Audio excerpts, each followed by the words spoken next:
Mulai ya. Bismillahirrahmanirrahim. Assalamualaikum warahmatullahi wabarakatuh. Selamat datang, Waalaikumsalam warahmatullahi wabarakatuh. selamat datang di video edukasi. Kali ini saya, Abi Jayangga Pratma dari Dinas Tanaman Pangan dan Hortikultura Kabupaten Lampung Utara, bersama dengan rekan saya yaitu salah satu dokter muda di sini, yang mana nantinya kita jadikan sebagai narasumber, yaitu mengenai topik K3, yaitu keselamatan dan kesehatan kerja di bidang pertanian. Oke dok, sebelumnya perkenalan dong, siapa namanya? Oh iya, terima kasih atas undangannya dari saudara Abi. Perkenalkan, nama saya Muhammad Izzuddin Adha. Saya adalah dokter yang bertugas di Puskesmas Wajepara, Kabupaten Lampung Timur. Ya, oke dok. Jadi kesehariannya ngapain aja nih dok? Sehariannya ya seperti biasa ya, kerjaan rutin di puskesmas, pelayanan di eh, pelayanan di poli umum, mengobati pasien, terus pelayanan di upaya kesehatan masyarakat, promosi kesehatan, terus ke sekolah-sekolah, sama ya aktivitas di luar mungkin sekaligus kerja di rumah sakit. Oke, terima kasih. Jadi gini dok, kita di sini mau bicara santai mengenai topik K3, yaitu keselamatan dan kesehatan kerja. Tapi yang unik di sini biasanya nih K3 kan biasanya di industri ataupun di perusahaan yang bergerak di pabrik ataupun lain sebagainya. Tapi kali ini dibahas yaitu di bidang pertanian. Nah, menurut dokter, bagaimana sih pentingnya K3 itu dari segi bidang kesehatan, terutama nih untuk para petani? Para petani ini ya. Iya, betul. Hmm. Ya, semua sektor kerjaan ya, baik itu pertanian, kemudian kesehatan juga termasuk, itu semuanya butuh aspek yang diperhatikan, salah satunya itu K3 ya, keselamatan dan kesehatan kerja. Ini bidang yang sangat penting karena keselamatan dari pekerja itu sendiri itu perlu diutamakan sebelum melakukan pekerjaan yang lain. Dengan melaksanakan keselamatan dan kesehatan kerja, pekerja tersebut bisa terhindar dari bahaya-bahaya, baik itu akibat kecelakaan kerja atau mungkin risiko-risiko yang ditimbulkan karena kontak dengan bahan-bahan yang berbahaya ketika dia melakukan pekerjaannya.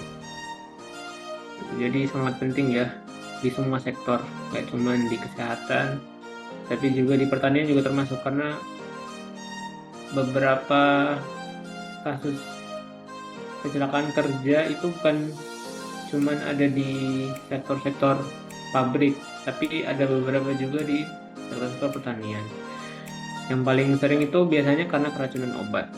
Karena orang-orang kadang-kadang kan kalau misalkan di pertanian itu kayak ngasih obat ke tanaman, itu mereka nggak pakai APD ya. Itu Ya. juga berisiko. Itu masuk juga ke aspek K3. Jadi sangat penting karena resikonya juga tinggi nanti kalau misalkan mengalami keracunan, bisa membahayakan nyawa. Oke, terima kasih dok. Bicara tentang petani ya dok, yang pasti biasanya erat kaitannya dengan pekerjaan di lapangan yang menggunakan, mungkin kita sebut cangkul, di mana cangkul tersebut merupakan salah satu benda tajam. Nah, ketika memang petani ini terkena benda tajam akibat kelalaian ataupun faktor tidak sengaja, bagaimana sih langkah awal yang tepat untuk penanganannya dok? Oh iya, ini pertanyaannya ini ya bagus ya, karena dengan kita melakukan penanganan awal waktu luka yang dialami datang ke vaskes tingkat 1 atau vaskes tingkat lanjut, itu risiko kondisi petani yang terkena cedera itu bisa diminimalkan. Jadi pertama, ketika seorang pekerja mengalami kecelakaan kerja ya, yang dimaksud ini misalkan terkena sangkul ya di bagian kakinya tidak sengaja, itu kan biasanya kan mengakibatkan keluar darah.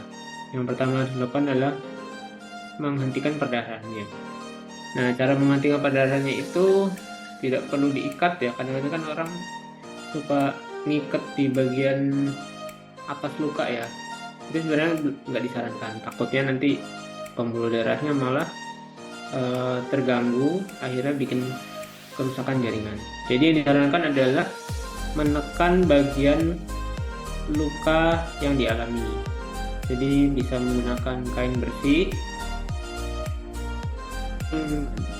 jangan kain-kain yang kotor supaya nanti bisa infeksi. Jadi lakukan penekanan di bagian luka tersebut,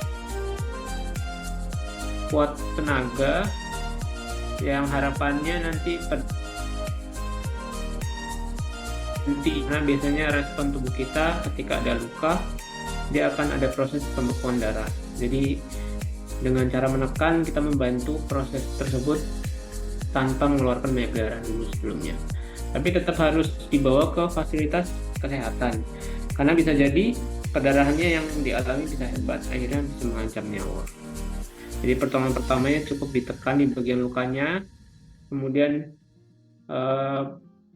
yang mengalami luka juga nggak boleh dilakukan aktivitas yang mungkin misalkan dia masih dilanjutkan kerja, itu harus di stop dulu ya, karena semakin dia banyak gerak, aliran darahnya kan semakin mengalir lebih cepat ke arah anggota yang melakukan pergerakan itu, jadi darahnya bisa semakin banyak. Kalaupun mau mencuci luka, ya disarankannya harus dengan antiseptik ya, contohnya povidone iodin, atau mungkin kalau ada larutan salin kayak NaCl 0,9% boleh. Tapi yang paling penting adalah menekan bagian luka tersebut. Setelah itu langsung cepat-cepat dibawa ke fasilitas kesehatan supaya bisa ditangani dengan lebih lanjut. Wah, luar biasa sekali. Jadi seperti itu ya dok ya, ketika memang terjadi insiden ataupun memang kecelakaan yang ada di lapangan, tentunya yaitu tadi dengan cara apa yang telah dikatakan dokter, yaitu penanganan luka secara dini ya dok ya, seperti itu. Oke. Terus kemudian ini penting sih dok, jadi kira-kira nih kalau di lapangan kan namanya petani pasti kebingungan kan, harus tanya ke siapa ataupun harus konsultasi seperti apa. Jadi menurut dokter itu gimana sih kerjasama yang harus dilakukan antara petani dan juga tenaga medis di lingkungannya agar tercipta lingkungan kerja yang baik tanpa adanya faktor resiko bahaya ataupun kecelakaan. Jadi gimana dok? Ya, sebenarnya kalau di puskesmas itu ada unit kesehatan kerja ya. Jadi biasanya itu unit tersebut khusus untuk memberikan edukasi, terutama pada mungkin ada, kalau misalkan di sekitar puskesmas ada perusahaan-perusahaan atau lapangan-lapangan pekerjaan yang berisiko, biasanya akan melakukan semacam promosi kesehatan terkait keselamatan kerja. Ya mungkin kalau memang bekerja di suatu perusahaan tertentu bisa menggandeng puskesmas setempat untuk melakukan promosi kesehatan. Jadi bisa memberikan edukasi kira-kira APD apa yang perlu dipakai, alat pelindungan diri apa yang perlu disiapkan sebelum melakukan aktivitas pekerjaan. Kalau ya, misalkan petani mandiri ya, yang nggak terikat dari perusahaan atau mungkin golongan tertentu, jadi punya sawah sendiri atau punya kebun sendiri, ya itu memang harus proaktif juga. Dari mungkin ada yang namanya aktif untuk melibatkan diri ya dengan lingkungan-lingkungan atau pola kerja yang aman gitu. Mungkin bisa bertanya-tanya dengan tenaga medis yang terdekat, atau mungkin bisa aktif juga di, biasanya kan kalau petani itu ada ini ya, apa namanya, Kelompok tani. gapokan Ya, gapokan gitu ya. kelompok tani ya betul. Biasanya di situ juga bisa bisa ada sesi untuk promosi kesehatan di gapokan tersebut, bisa menggandeng lah tenaga-tenaga kesehatan. Oke, terima kasih dok atas penjelasannya luar biasa sekali. Jadi ya seperti itu pesan yang disampaikan dari dokter muda satu ini, di mana tentang aspek keselamatan dan kesehatan kerja ini memang tidak boleh untuk dipandang sebelah mata, karena tentunya faktor resiko, faktor seperti bahaya, kemudian kecelakaan kerja ataupun paparan dari bahan kimia, pestisida, itu sangat erat kaitannya dalam kehidupan sehari-hari oleh petani. Oke, terakhir dok, minta pesannya dong untuk para pendengar nih yang selalu tentang K3 ini seperti apa? Ya, kalau saya sih sebagai tenaga kesehatan memberikan pesan kepada, mungkin ada yang mendengarkan yang profesinya petani atau mungkin pekerja yang di pabrik-pabrik. Saya sih menyarankan untuk selalu mawas diri ya terkait pekerjaannya. Kan biasanya sudah disiapkan yang namanya alat pelindung diri. Nah, itu benar-benar harus dipakai, harus digunakan. Karena dengan menggunakan alat pelindung diri tersebut, risiko pekerjaan yang kita miliki itu bisa diminimalisir. Risikonya itu bukan hanya tentang luka atau mungkin jatuh, tapi juga bisa keracunan. Ya, biasanya kalau petani itu yang nggak sadar kalau misalkan dia nggak pakai masker atau nggak pakai baju yang panjang atau mungkin pakai boot atau pakai sarung tangan ketika memberikan obat ke tanamannya, secara nggak sadar mereka terpapar bahan kimia tersebut, akhirnya mengalami keracunan. Itu biasanya disepelekan oleh para petani. Jadi ini benar-benar harus diperhatikan ya. Terus kadang-kadang mungkin kalau APD ini biasanya sudah diketahui tapi kadang males ya. Tapi Ya. yang kedua biasanya tentang posisi-posisi juga dalam pekerjaan itu ada yang berisiko membuat mungkin anggota tubuh merasakan cedera ulang atau mungkin mengangkat beban yang terlalu berlebihan, itu juga harus diperhatikan. Sebenarnya ada tips-tips ketika kita melakukan pekerjaan supaya posisi kita ergonomis. Ergonomis yang dimaksud itu gerakan yang aman bagi tubuh kita untuk beraktivitas. Kayak misalkan cara mengangkat yang benar seperti apa, terus cara bungkuk seperti apa. Nah, itu bisa dicari tahu nanti ketika yang tadi disampaikan ya, bisa melalui Gapoktan bekerjasama dengan tenaga medis atau puskesmas terdekat untuk melakukan edukasi atau promosi kesehatan. Itu sangat berguna ya. Jadi bukan cuma APD tapi juga tentang posisi-posisi ergonomis dalam bekerja. Oke, luar biasa. Mungkin itu saja dari saya.